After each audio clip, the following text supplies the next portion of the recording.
भगवान श्री कृष्ण कहते हैं कि सत्य का स्वीकरण मनुष्य के लिए बहुत ही महत्वपूर्ण है। जब तक मनुष्य सत्य को स्वीकार नहीं करता, उसके असत्य से लड़ने की शक्ति प्राप्त नहीं होती। जब आप भोजन करते हैं तो आपका पेट स्वीकारता है कि वह भर चुका है और भोजन करना बंद कर देते हैं। जब आपको निद्रा आती है तो क्या होता है? आपका मन स्वीकारता है कि आपका शरीर थक चुका है और उसे विश्राम की आवश्यकता है। उसी प्रकार जब आपको किसी बुरी आदत को रोकना हो तो आपको स्वीकारना पड़ता है कि बहुत हो चुका है। लालच या मदिरा पान, उस बुरी आदत को त्यागना तभी प्रारंभ होता है जब यह स्वीकार कर लेते हैं कि आप उस बुरी आदत के बंधक हैं। वह लोग अक्सर बदल जाते हैं जिन्हें हम हद से ज्यादा वक्त और इज्जत देने लग जाते हैं। जो सब्र के साथ इंतजार करना जानते हैं, उनके पास हर चीज किसी बहाने से पहुंच ही जाते हैं। धोखा साथ चलने वाले ही देते हैं। ये कल भी सच था और आज भी सच है। जब तक विपरीत परिस्थितियों से लड़ोगे नहीं, तब तक वह तुम्हारे ऊपर हावी होती रहेगी। सिर्फ वक्त के भरोसे मत बैठे रहना।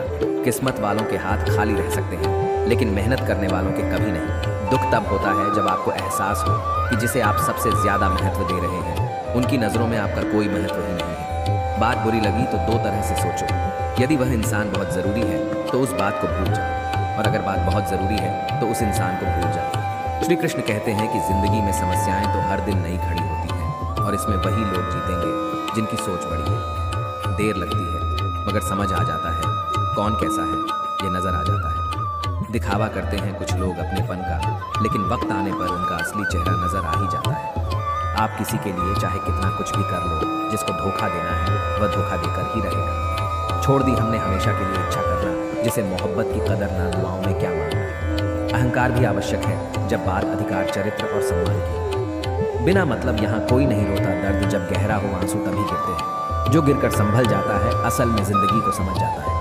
जब किसी को खोने की नौबत आती है तब उसे पाने की कीमत समझ में आती है। जिंदगी जीने के लिए मिली, इसे लोग क्या सोचेंगे, यह सोचने में कभी बर्बाद मत करो। मंजिल आसान हो जाती है जब कोई अपनेपन से कहता है कि तू टेंशन मत ले, सब ठीक हो जाएगा। है ईश्वर, मुझे किसी के दिल पर बोझ मत बनने देना जो मुझसे दूर होना चाहते हैं। मुझे उससे पहले ही दूर कर देना। किसी का साथ अगर जिंदगी भर चाहते हो तो उसे यह कभी मत बताना कि तुम उसे कितना चाहते हो। श्री कृष्णा एक छोटी सी कहानी के माध्यम से कहते हैं कि एक बार एक इंसान अपनी जिंदगी से बहुत परेशान था। वह हर समय अपने आप को खोजता रहता था कि क्या जिंदगी मिली है मुझे, क्या जीवन है। हर परेशानी मेरे साथ ही है, हर दुख मुझे ही आकर घेरता है, हर झंझट मेरे ही सर पड़ती है। इसी तरह अपने आप को बैठा हुआ कोस रहा था कि क्या नसीब है मेरा, क्या किस्मत है मेरी, क्या जिंदगी है मेरी। कि तभी अचानक एक बाज अपने शिकार को पंजों में दबाए हुए एक पेड़ पर आकर बैठ जाता है और वहीं पर अपने उस शिकार को खाने लग जाता है। ये परेशान आदमी जब उस बाज को देखा है तो कहने लगता है कि क्या जिंदगी है इसकी, क्या जीवन जी रहा है मजे का।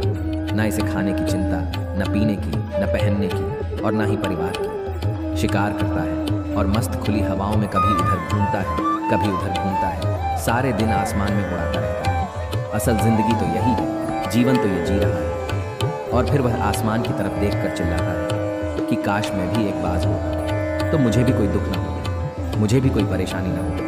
काश मैं भी एक बात होता। जब वह 2 से 3 बार जोर जोर से चिल्लाता है कि काश मैं भी एक बात होता तो मुझे भी कोई परेशानी ना होती, तो अचानक आसमान में बिजली कड़कने लग जाती है और आसमान से आवाज़ आती है कि हे इंसान, क्या यह हमने सच सुना कि तू हमारी दी हुई जिंदगी से परेशान है और तू एक बाज बनना चाहता है। तो इस आकाशवाणी को सुनकर यह इंसान हैरान रह जाता है और आसमान की तरफ देखकर कहता है कि हाँ, मैं सच में अपनी ज़िंदगी से बहुत परेशान हूँ, क्योंकि हर परेशानी मेरे साथ ही है, हर दुख मुझे ही है, हर तकलीफ मेरे साथ है। तो आसमान से फिर आवाज़ आती है, हे इंसान, एक बार फिर सोच ले, हमने तुझे बड़ी प्यारी ज़िंदगी दी है, लेकिन अगर फिर भी तू चाहता है कि हम तुझे बाज बना दें तो हम तुझे बाज बना देंगे। लेकिन अगर एक बार हमने तुझे बाज बना दिया तो फिर हम तुझे बाज से इंसान दोबारा नहीं बनाएंगे।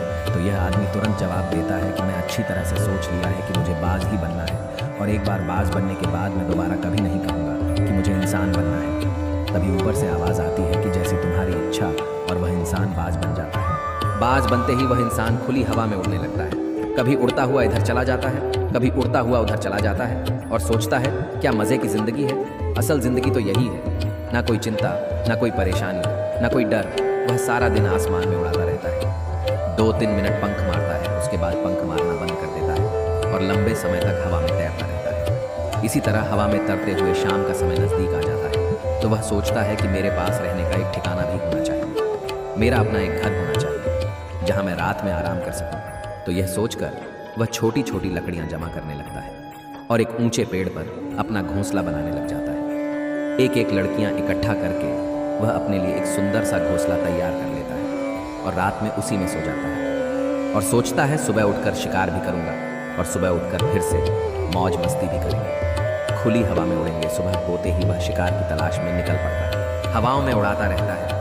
ऊपर से देखता है कि कहीं ज़मीन में मुझे कोई शिकार नजर आए तो मैं तुरंत जाकर उसे दबोच लूँ और वहीं पर खा लूँ। काफ़ी समय बीत जाता है लेकिन उसे कोई शिकार नहीं मिलता। फिर पास ही एक जंगल होता है। यह उस जंगल में चला जाता है, यह सोचकर कि शायद वहाँ कोई अच्छा सा शिकार मेरे हाथ आ जाए। यह जंगल के ऊपर उड़कर शिकार को ढूंढता रहता है। जंगल के अंदर जाकर भी शिकार को ढूंढता है लेकिन इसे वहाँ भी कोई शिकार नहीं मिलता। शाम का समय नज़दीक आ जाता है तो मायूस होकर वापस अपने घोंसले की तरफ लौट रहा होता है कि रास्ते पर थक कर एक पेड़ के ऊपर बैठ जाता है। जब यह उस पेड़ के ऊपर बैठा होता है तो उसकी नज़र एक बीमार चिड़िया पर पड़ती है जो कि घायल अवस्था में होती है। यह तुरंत जाकर उसे दबोच लेता है और फिर उसके पंख निकालकर अलग कर देता है और उसे खा जाता है। उस चिड़िया को खाने के बाद वह अपने घोंसले की तरफ उड़ जाता है और रास्ते में सोचता है कि चलो बीमार चिड़िया ही सही, लेकिन कुछ तो खाने को मिला।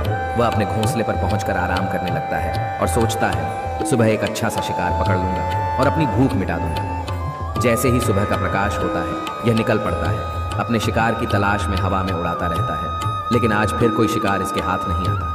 काफ़ी समय बीत जाता है। यह ऊंचाइयों पर जाकर अपनी तेज नज़रों से शिकार को ढूंढने की पूरी कोशिश करता है लेकिन इसे कोई भी शिकार नज़र नहीं आता।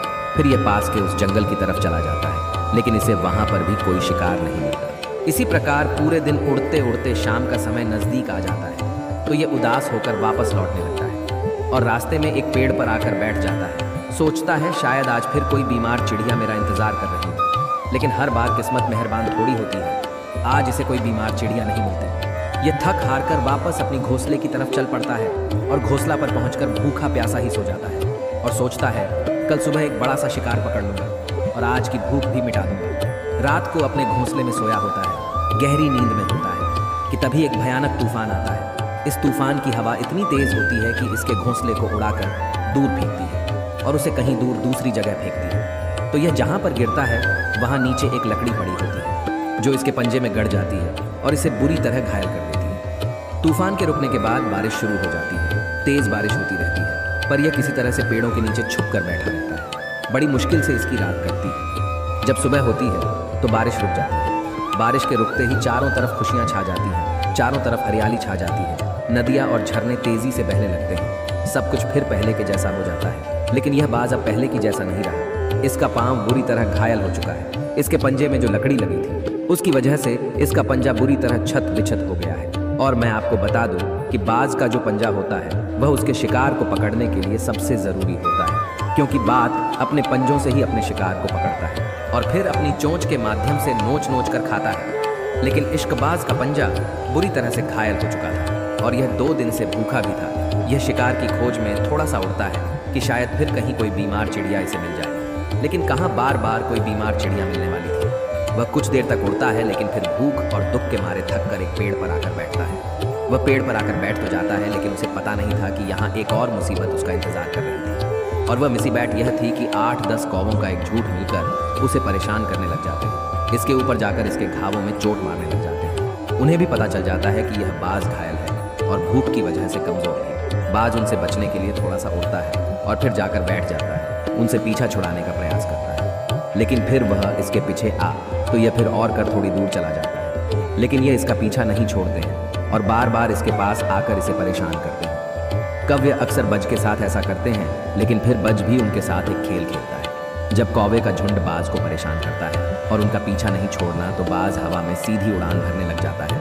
वह तेजी से सीधा ऊपर की ओर उड़ने लग जाता है। कौवे भी उसके पीछे उड़ जाते हैं लेकिन कुछ देर तक ऊंचा उड़ने के बाद कौवे ऐसी ऊंचाई पर पहुंच जाते हैं जहां पर उन्हें ठीक से ऑक्सीजन मिलना बंद हो जाती है और उनका दम घुटने लग जाता है, उनकी सांस रुकने लग जाती है। तो फिर वह वहां से ऊपर नहीं उड़ पाते हैं। पर क्योंकि बज तो बादलों से भी ऊपर उड़ सकता है इसीलिए वह तो ऊपर चला जाता है लेकिन कौवे वहां से ऊपर नहीं जा पाते और वह नीचे आने लगते हैं। तो इस तरीके से बाज उनसे अपना पीछा छुड़ा लेता है। लेकिन ऐसा करने के लिए, इतनी ऊंची उड़ान भरने के लिए इस बाज के पास इतनी ताकत नहीं थी, क्योंकि यह भूखा भी था और घायल भी था। तो यह उड़ता और थोड़ी सी दूर जाकर बैठ जाता और कौवे फिर आकर इसे परेशान करने लग जाते हैं।